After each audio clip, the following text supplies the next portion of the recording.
Lunchtime is over. What's that? Your keys, man. I see you've played knifey spoony before.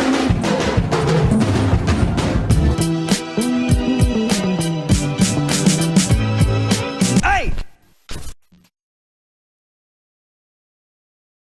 What's up, everyone? It's Adam from FWCI. Brewstew, the bonus recess? What is a bonus recess? I don't know what that is. I do know what recess is. We do have that here in Australia. I think some places they call it little lunch. But no, we do call it recess. I genuinely have absolutely no way of guessing what the hell this is all about. Does he get an extra recess? Did he win a recess for something? Thanks for checking this video out, by the way. If you want early access to a bunch of my other stuff, like Brooklyn Nine-Nine and my movie reactions and stuff like that, go to patreon.com/FW. Oh my god. Go to patreon.com/FWCI. That's where you can get it. But I'm completely baffled by the title of this video, so let's jump right into it. Give me answers, Brewstew. What's happening?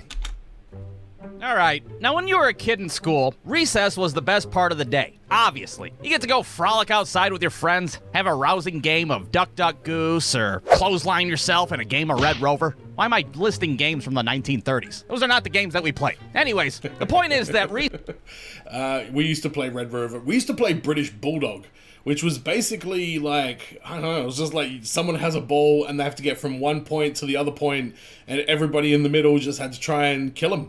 Basically, that was the rules of British Bulldog. I think it got banned. Recess gave you a nice little break from learning about isosceles triangles and checks and balances or whatever the hell you learned when you were a kid. So what could possibly be better than recess? Well, that's an easy one. How about 2 recesses? That's right, I'm talking about the good old-fashioned bonus recess. Now, how the hell do you get a bonus recess in the first place? Yeah. Well, a bonus recess would occur if A, a kid suddenly just barfed all over his desk, blah, or B, if a kid pissed himself in the middle of the classroom like some kind of wild animal. Either way, everybody gets to go outside for... Alright, so it's like an emergency. Alright, everyone, outside while we fix whatever the problem is that's going on in here. Okay, alright. No, I think we just got made to sit there and just wait while things got cleaned up. For a bonus recess while the janitor cleans up whatever bodily fluid was left behind. Now, the first bonus recess that I recall was in the 2nd grade, and in this particular case, nobody peed in their pants, and nobody barfed all over their desk either. Instead, somebody decided to take a piss inside the coat room. I don't know who did it, or what the fuck their agenda was, but there was definitely pee in or around the coat. Brewstew, Tyler, did you pee in the coat room?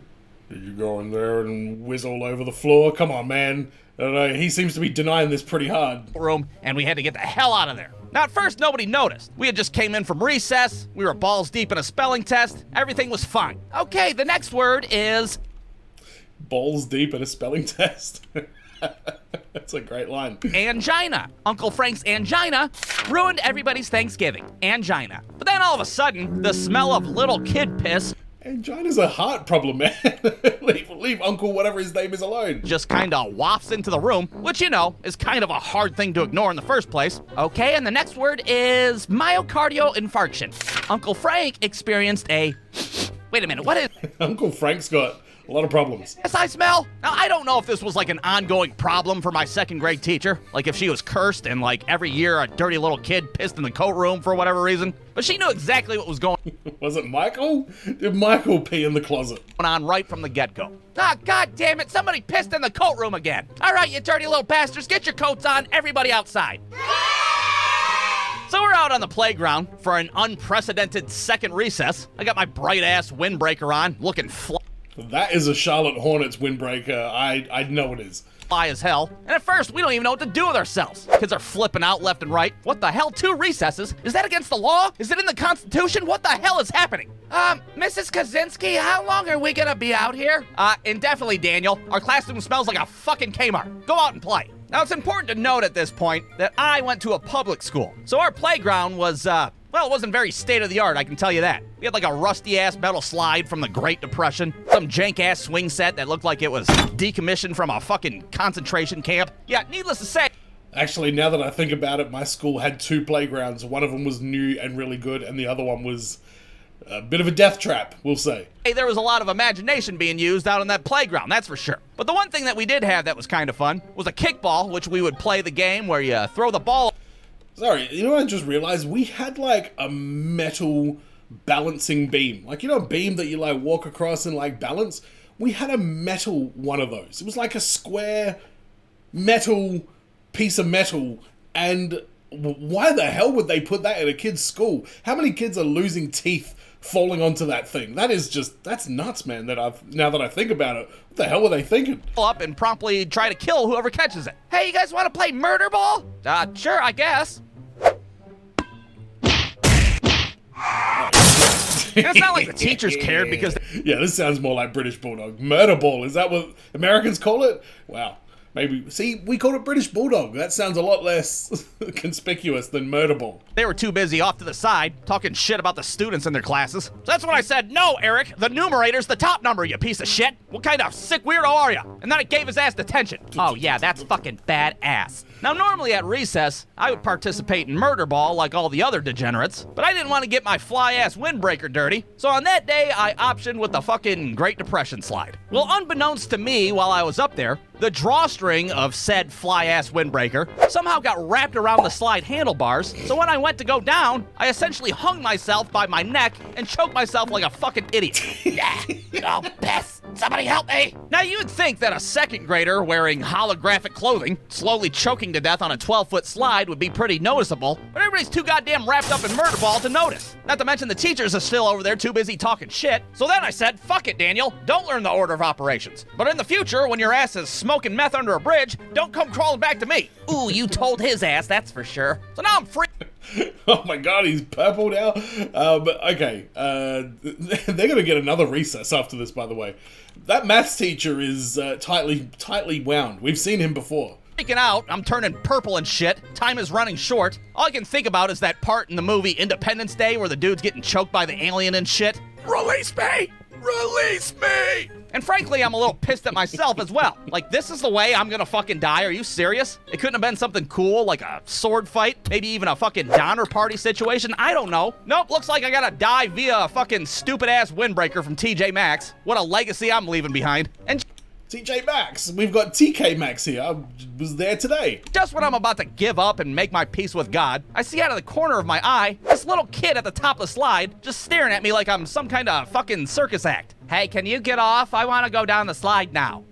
Release me! Release me, goddammit! Now, thankfully, this kid did run over to the teachers, and he was all like, hey, there's a dead kid on the slide over there. There's a what? Holy hell, what happened? So now my teacher's running across the I love her Newports, by the way.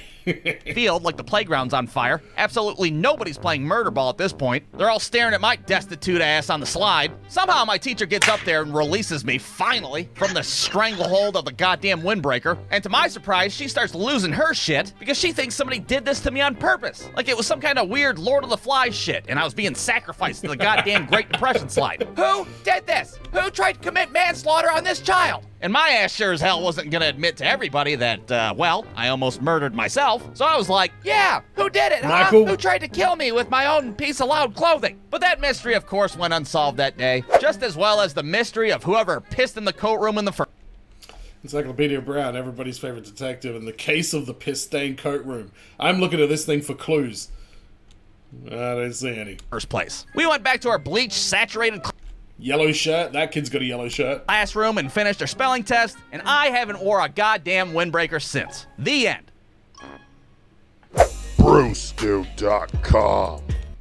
Ooh, okay. That's how you get a second recess. And he nearly died. That was a full-on story. Alright, I have messed myself up pretty hardcore on a slide, or a slippery dip, as we like to call it here. This was like, not like a metal one, this was made out of probably fiberglass, I guess, and it was like kind of shaped like that. Like there was like kind of like wide like bits on the side. And I don't know why I was doing this, but I was trying to like straddle the side and then like slide down it like a fireman pole kind of thing. But this is like a slide that goes down like that, like. And I don't know what happened. Like it was probably hot, and I had like sweaty, sticky legs or something like that. So sweaty, sticky arms, and I got like maybe not even half a foot down this slide, and then everything just kind of stuck. and I kind of gripped onto it, but I ended up swinging underneath, and there was like these wooden supports on the slide, and I cracked my head square on the support. And it wasn't even the smacking of the head that was the problem. Somehow I managed to bite the inside of my cheek to the point where there was like a flap of like bloody flesh just like hanging inside my mouth. And yeah, I remember I got to go home that day. My mum came and picked me up.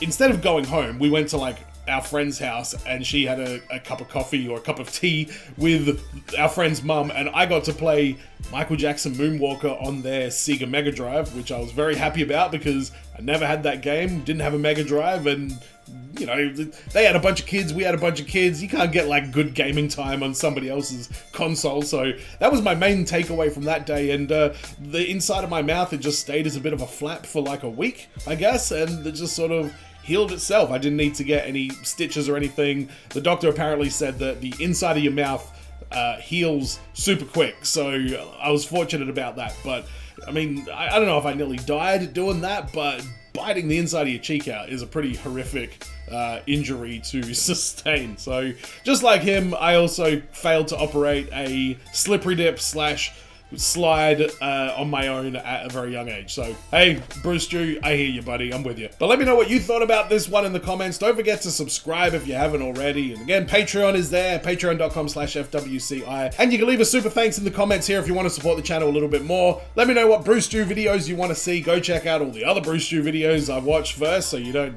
double up on the old suggestions. And as always, everyone, be well, stay safe, look after your friends, see you in the next video, peace!